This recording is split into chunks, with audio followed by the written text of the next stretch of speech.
Olá, seja bem-vindo ao canal Papo Financeiro.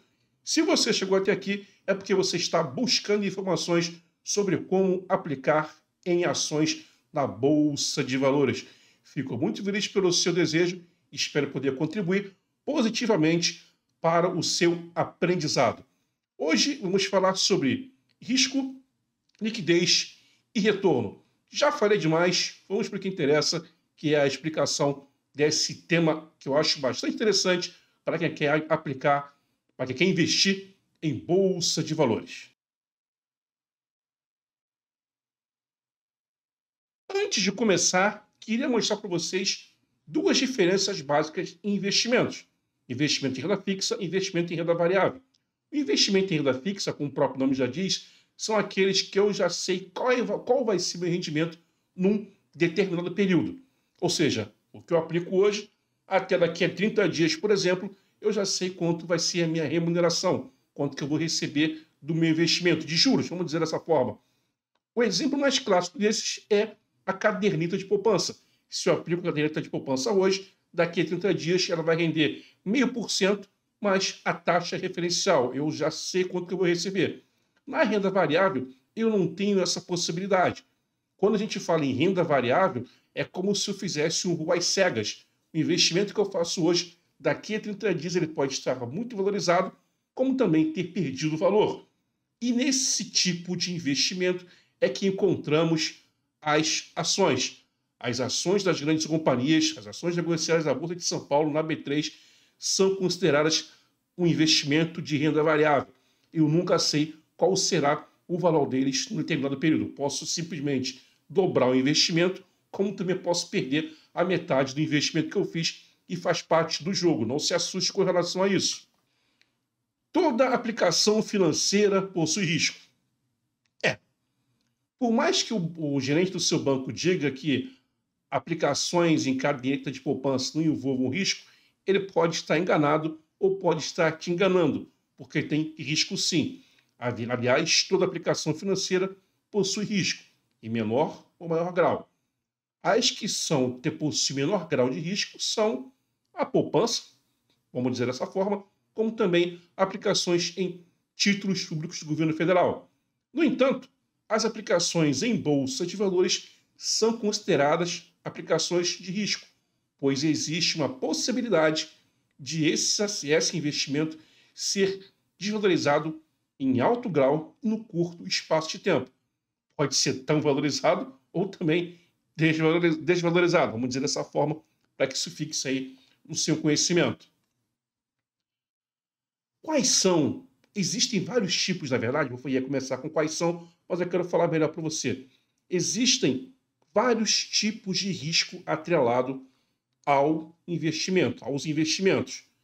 Eu vou colocar aqui simplesmente dois para você. E com o tempo, quando você for pesquisando, quando for se interessando melhor pelo assunto, você vai perceber que existem muitos outros investimentos ou riscos atrelados a ele.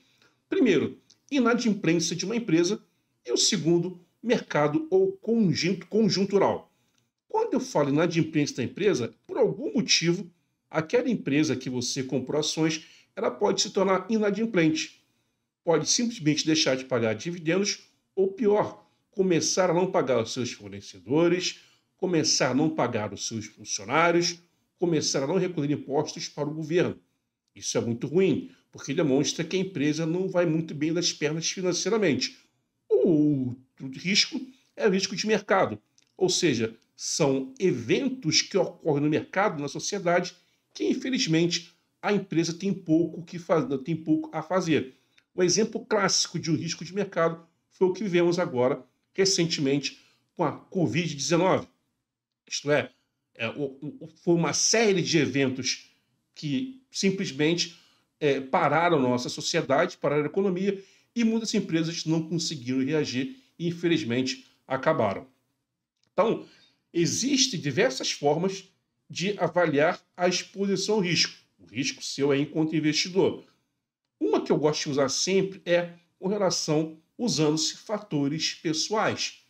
Vamos dizer da seguinte maneira, não sei qual a sua idade, mas se você é um investidor muito jovem, está se interessando por investir já com idade muito nova, lá digamos que você tenha 20 anos, considerando que a idade, a, a expectativa média do brasileiro de vida está hoje acima de 70 anos, eu poderia dizer que você tem mais 50 anos de vida.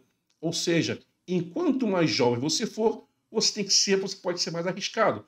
Pode procurar investimentos que envolvam mais risco, que tenham mais risco atrelados a ele. Como pode ser o exemplo da aplicar em ações. Isto é, se você, por algum motivo, perder as ações, por um fato de ser muito jovem, você pode recuperar, tem tempo para recuperar ainda. Então, quanto mais jovem, costuma ser moderado. Conforme a idade vem chegando, vem aumentando, ou você começa a ter responsabilidade com pai e mãe de família, ter uma casa para sustentar, ou a própria família, pai, mãe, esposa ou marido, não importa, costuma-se dizer que você tem que ficar menos agressivo nos investimentos, você começa a se tornar um pouco mais moderado. Então, o seu apetite a risco você vai diminuindo conforme também a sua idade vai passando, o tempo da sua vida a sua vida vai chegar no final. Meio mórbido, né? Mas é assim mesmo. Assim você vai aprender, tenho certeza disso. Investir em ações envolve risco. Eu coloquei aqui um exemplo para que você possa entender melhor. A companhia ABC existe, você compra um lote dessas ações e paga um total de R$ 100, ou seja, cada ação que você comprou custa exatamente R$ 1. De que maneira esse preço pode ser influenciado? O preço dessas ações pode subir se essa empresa ABC criar um produto inovador, desenvolver algum tipo de serviço que só ela detém a patente, criou um produto que só ela sabe criar ou foi a primeira a criar. Isso dá um impacto positivo no mercado. As ações dela tendem a subir. No entanto, as ações podem cair se os diretores dessa empresa estiverem envolvidos em escândalos de corrupção. Lógico, quando isso vier à tona, caso exista, é bem possível que as ações dessa empresa o preço das ações dessa empresa começaram a cair. Porque até que ponto as ações desses diretores não são prejudiciais à imagem da companhia. Então, observem também os tipos de risco. Né? Eu coloquei um risco, na verdade, um risco não, um fator interno que é a descoberta de um novo produto, a criação de um novo produto, que vai fazer as ações dispararem, como também citei um evento interno também, mas com consequências externas, com corrupção de diretores. Pode ser interno ou externo, depende disso, mas é feio para a organização. Nós não podemos falar de risco sem falarmos em retorno.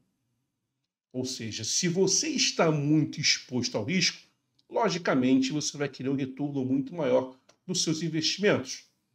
Afinal de contas, seu dinheirinho também conta, né? Você não é o tio Patinhas, mas o seu rico dinheirinho tem que ser muito bem cuidado.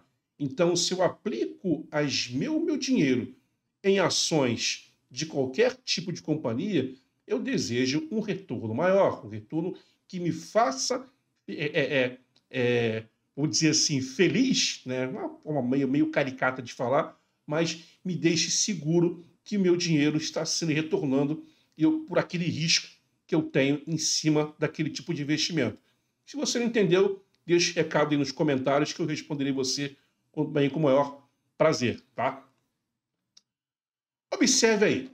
Coloquei duas figurinhas na tela para que você observe. O primeiro porquinho representa a caderneta de poupança.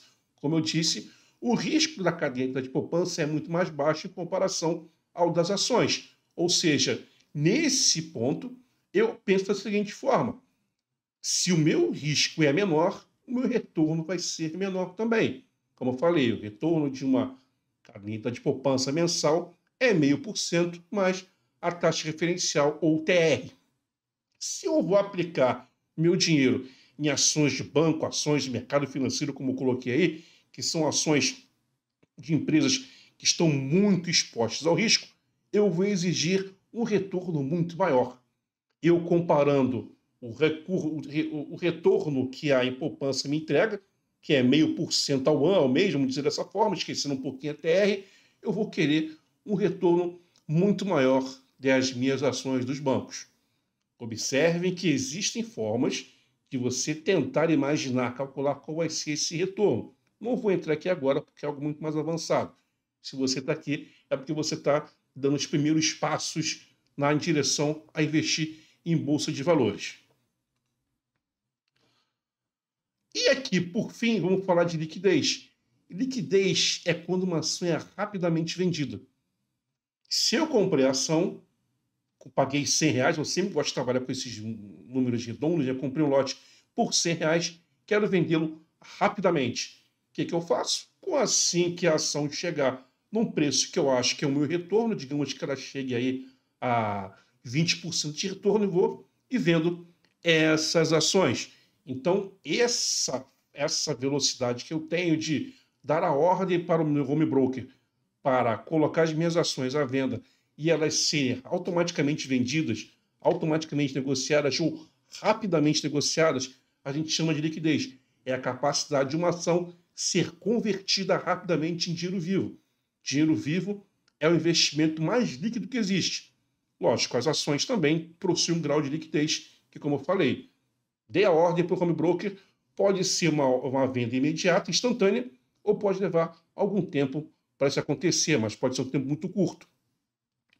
Então, eu posso dizer que essas grandes empresas como Petrobras, Vale, Banco do Brasil, são empresas que possuem uma alta liquidez. Isto é muito fácil de poder colocá-las à venda e com certeza aparecer compradores para ela.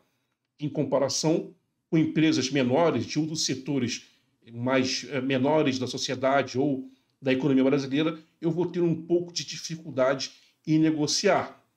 Então, uma forma que nós possuímos, que o mercado te oferece para que você possa, então, avaliar se aquela empresa é de alta liquidez, é comparando os volumes de negociação. Daqui para frente, quando você for avançando nos próximos passos aqui que eu vou publicar para você, que eu vou trazer para que você aprenda, você vai observar nos gráficos como é o volume de negociação dessas ações. Então, você vai poder, de alguma forma, comparar o volume negociado, ou seja, quais foram os valores em reais ou dólar, vai que você também começa a aplicar no exterior também, que hoje é muito mais fácil, você vai poder comparar quais são as mais líquidas. Quanto maior o volume, mais líquido é essa empresa. Se você gostou, compartilha, clica no curtir, se inscreve no canal e aciona o sininho. Vou ficando por aqui, aguardando você nos próximos vídeos do canal. Tchau, tchau!